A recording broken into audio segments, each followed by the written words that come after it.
अपने universal account को आधार से लिंक करवाना हुआ जरूरी, 30 नवंबर तक नहीं हुआ लिंक तो फंसेगा ईपीएफ का पैसा। होस्टिंग और डोमेन साइट GoDaddy पर हुआ साइबर अटैक, लीक हुआ 12 लाख यूजर्स का डाटा। दिल्ली में 10 साल पुरानी डीजल गाड़ियों के लिए सरकार का फैसला, अब डीजल गाड़ियों को इलेक्ट्रिक में बदल सकेंगे लोग। नमस्कार, मैं हूं संजय सेठी, आप देख रहे हैं जयश्री टाइम्स। सबसे पहले बात करेंगे यूनिवर्सल अकाउंट नंबर की। यूनिवर्सल अकाउंट को आधार कार्ड से 30 नवंबर तक लिंक करना जरूरी है।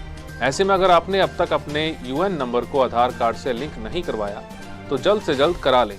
अगर ऐसा नहीं करवाते तो इससे आपको ईपीएफ अकाउंट का पैसा निकालने में परेशानी हो सकती है। बच्चों के वैक्सीनेशन को लेकर सरकार फिलहाल कोई फैसला नहीं कर सकी है। इसके अलावा वैक्सीनेट हो चुके लोगों को बूस्टर डोज लगाने को लेकर भी कोई रणनीति नहीं बनी है। देश के 18 करोड़ वयस्क ऐसे हैं जिन्हें टीके का पहला डोज भी नहीं लगा है। इन्हें टीका लगाने के बाद ही बूस्टर डोज का फैसला किया जा सकता है।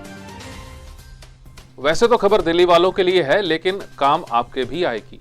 आप अगर दिल्ली में रहते हैं या फिर आपका कोई दिल्ली में रहता है और उसके पास 10 साल पुरानी डीजल कार है, तब आपको टेंशन लेने की जरूरत नहीं है।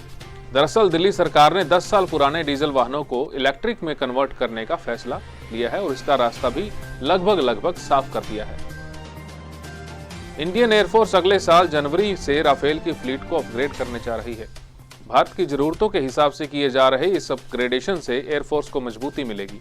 भारत की तरफ से राफेल में हाईली डेवलप्ड मिसाइल, लो बैंड जैमर और सैटेलाइट कम्युनिकेशन की मांग की गई थी।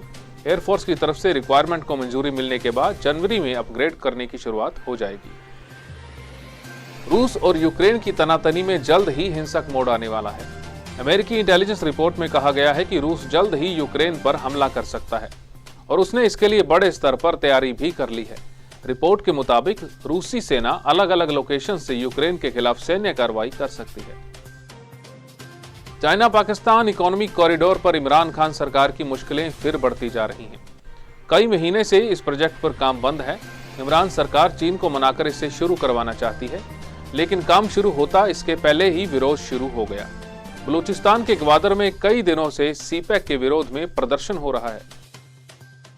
अफगानिस्तान की तालिबान हुकूमत ने देश के तमाम टीवी चैनल्स को आदेश जारी किया है कि वो ऐसे प्रोग्राम बिल्कुल टेलीकास्ट ना करें जिनमें महिला कलाकार हों। न्यूज चैनल से भी कहा गया है कि वो भी तय करें कि उनकी हर महिला जर्नलिस्ट अपनी रिपोर्ट टेलीकास्ट करते वक्त हिजाब जरूर पहने। साइबर अटैक का नया मामला GoDaddy पर देखने को मिला है, जहां 12 लाख यूजर्स की निजी जानकारी लीक हो गई है। इस डेटा लीक का खुलासा GoDaddy इंक ने खुद किया है। कंपनी का कहना है कि 12 लाख एक्टिव और इनएक्टिव यूजर्स जिन्हें वर्ल्ड प्रेस के जरिए मैनेज किया जा रहा था, उनकी ईमेल आईडी और फोन नंबर समेत निजी जानकारियां लीक हो गई हैं। अब बात करते हैं इतिहास की। इतिहास में दर्ज हर एक तारीख की तरह 23 नवंबर के नाम भी बहुत सारी घटनाएं दर्ज हैं। हालांकि ये एक संयोग भी है कि इस तारीख में ज्यादातर घटनाएं दुखद ही रही हैं। चाहे वो 1937 में देश के जाने माने वैज्ञानिक जगदीश चंद्र बोस का निधन हो या फिर 1996 में इथोपिया का विमान हादसा। आज प्रोफेसर जगदीश चंद्र बोस की पुण्यतिथि है। 23 नवंबर 1937 को उनका देहांत हो गया था। जगदीश चंद्र बोस को ही रेडियो माइक्रोवेव ऑप्टिक्स के आविष्कार का श्रेय दिया जाता है।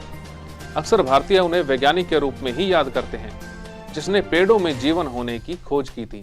कहा जाता है कि उनके इजाद किए वायरलेस रेडियो जैसे यंत्र से ही रेडियो का विकास हुआ, लेकिन अपने नाम से पेटेंट करा लेने के चलते रेडियो के आविष्कार का क्रेडिट मॉर्कोनी को दिया जाता है।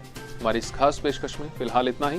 देश और दुनिया की तमाम खबरों के लिए आप देखते रहिए जयश्री टाइम्स।